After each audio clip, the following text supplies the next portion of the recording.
Olá pessoal, tudo bom? Então estamos de volta aqui com nossos vídeos, sempre procurando passar as melhores informações em relação às nossas leis, porque é de muita importância que nós, cidadãos, passamos a conhecer essas leis, né? Porque é o conhecimento das leis que vai nos proporcionar o melhor exercício da cidadania.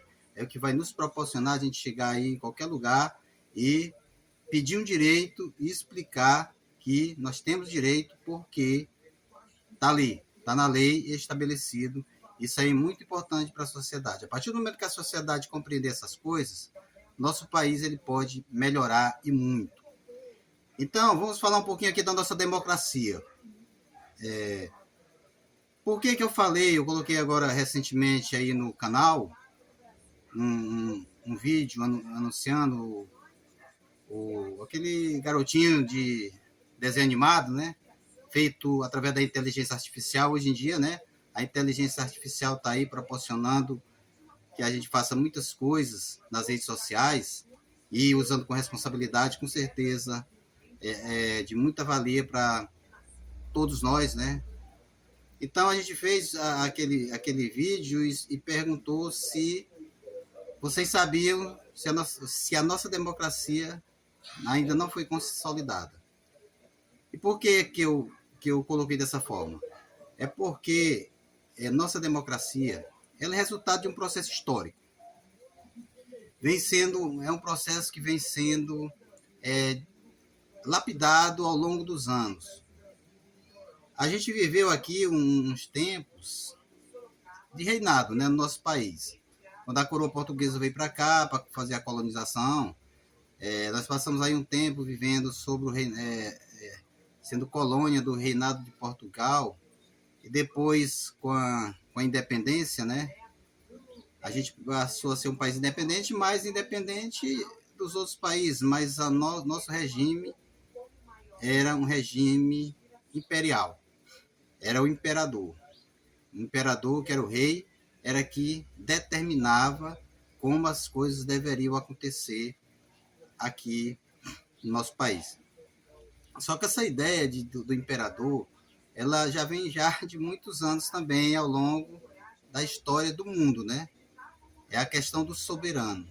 Porque os reis na antiguidade, os países, eles viviam assim. Existia um rei, que esse rei era o soberano, e esse soberano era que determinava, era que dirimia os conflitos entre os povos, era quem dizia quem tinha direito, quem era quem não tinha, era quem fazia acontecer, quem deveria morrer na forca, deveria morrer na forca, quem deveria ser absolvido de alguma culpa, deveria ser. Era o próprio rei que determinava essas coisas. Então, quando a gente quando chegou aqui no nosso país, que o nosso país vem passando por esse processo histórico, depois do reinado de D. Pedro II, teve a proclamação da República. Isso aconteceu por quê? Porque surgiam sempre, ao longo da história, em um regime político, sempre existem umas pessoas que vão aparecendo para contestar aquele regime. Que são as pessoas que ao ver, vamos dizer, ao olhar das autoridades, são pessoas que estão ali para tumultuar, pessoas que estão ali para desorganizar a coisa, para acabar com a ordem, né? E essas pessoas geralmente são perseguidas nesses sistemas políticos.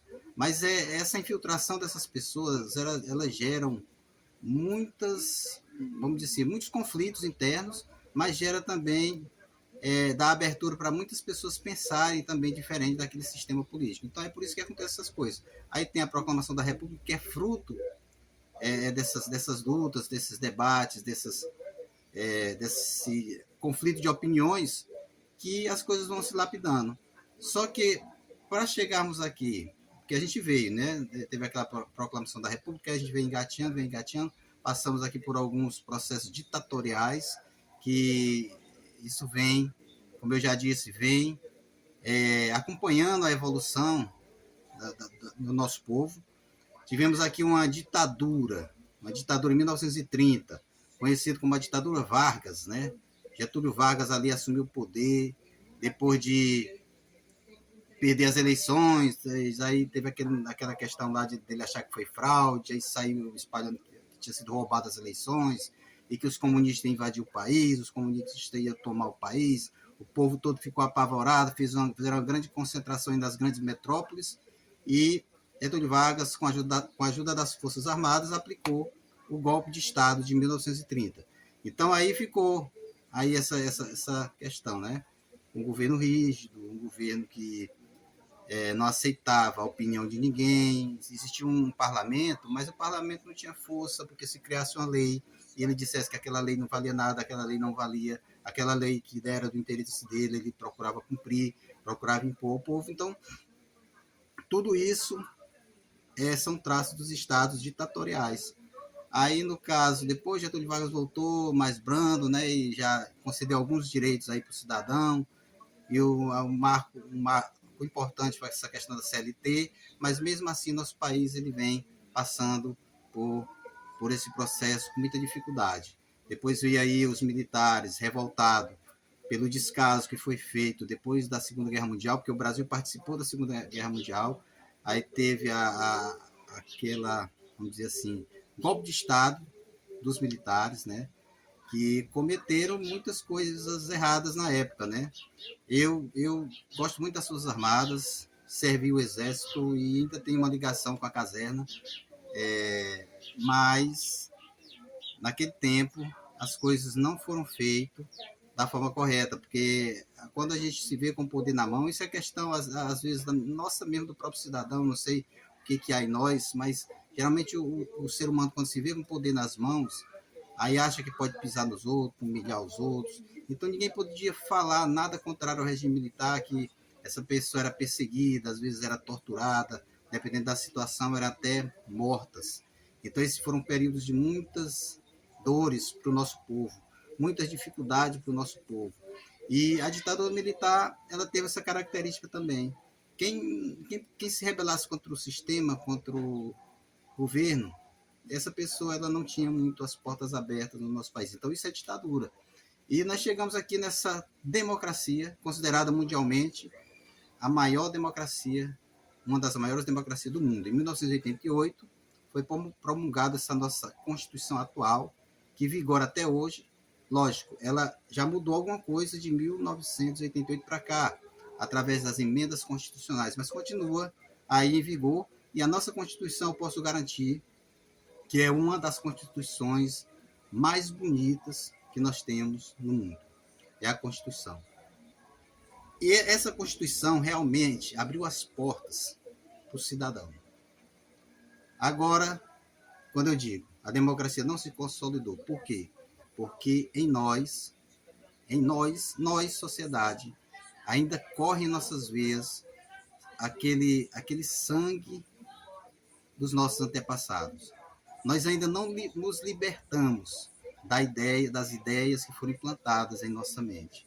Nós não nos libertamos das ideias que nos conduziam a aceitar e a estar em um estado ditatorial. Nós ainda acreditamos que tem que existir uma pessoa, tem que existir uma organização, uma instituição, que seja um líder supremo, que dite as normas e todo mundo siga essas normas. Nós ainda não compreendemos direito o que é ser um país democrático. Nós entendemos um país democrático como sendo um país onde nós temos uma liberdade, porque nós conseguimos muitas coisas. Hoje você pode dizer o que quer. Essa questão de liberdade, ela tem de várias formas. Hoje o cidadão faz o que quer. Hoje o cidadão veste a roupa que quer. Antigamente não tinha isso. Você tinha que vestir roupas adequadas para determinada situação. E hoje o cidadão veste a roupa que quer. Hoje o cidadão fala o que quer. E essa parte aqui é uma evolução. A evolução porque abriu as portas para o cidadão pensar. Mas, por outro lado, essa democracia não se consolidou porque as leis, as mais importantes, inclusive uma das mais importantes, que é a Constituição, e outras, não saíram ainda do papel. Por que os países ditatoriais são chamados de ditadura? Porque existe uma pessoa, como eu falei, ou uma instituição que dita as normas e aquela norma tem que acontecer. Mesmo que exista lei no papel, mas quem manda é a voz do ditador. E esses países têm lei também, por quê? Porque todo país tem que ter uma lei para reger.